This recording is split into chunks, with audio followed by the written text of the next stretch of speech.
Some people have described this as a huge milestone, unprecedented, and the reason for that is that we will be bringing in a regulator who's going to make sure that football is sustainable. Football has been part of our life for 200 years. It's so important to communities up and down the country, as well as, of course, having a first-class, world-leading Premier League. What we want to do is ensure that football is sustainable. We've seen 64 clubs going into administration since the Premier League was formed in 1992. That's devastating fans and devastating communities. So the football regulator will ensure that clubs are financially stable.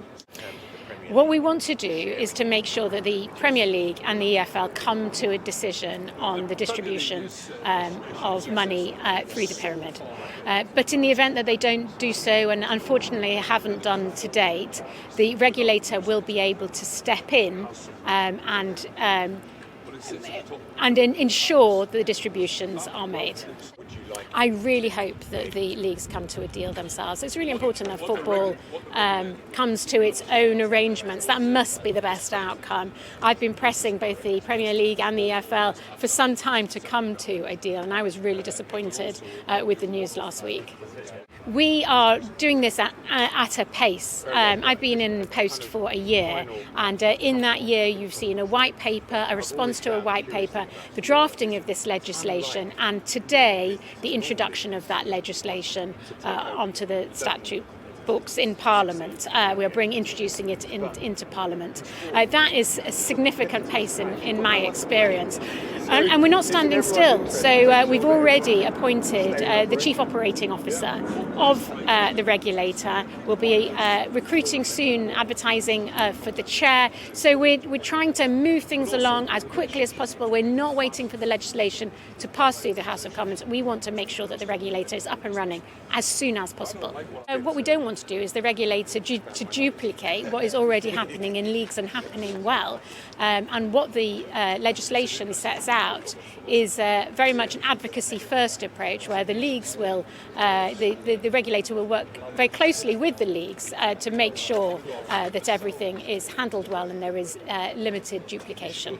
It's a big day for fans because the creation of an independent regulator for football provides an opportunity for a bit of a reset in the game. It provides for the first time somebody who can rise above the vested interests in the game, have an overview of the interests of the game from top to bottom, the whole of the pyramid, and to ensure that it becomes sustainable, it's resilient and competitive, because football is so important to communities and individuals up and down the country. The immediate trigger for the fan-led review was the demise of Bury, a club going out of business with a devastating effect in its community, and then the creation of the European Super League, where the billionaire owners of half a dozen clubs were prepared to hold a ransom for their own game, the whole of the traditions of the sporting basis and competitive basis of the whole of the sport. So those issues have been addressed. I think they will be able to prevent any future European breakaway. But there'll also be financial monitoring, real-time monitoring of the situation of football. There'll be encouragement to the distribution of the wealth of football throughout the pyramid to support clubs right from grassroots level upwards. And also there'll be a built-in voice for fans in the running of their club. They'll be able to find out what's going on. The owners will be required to share with them information about the strategic direction and get a fan input into that. So taken all together with the financial controls to stop profligacy and too much debt being loaded into the club, we should have a much more sustainable future for the game.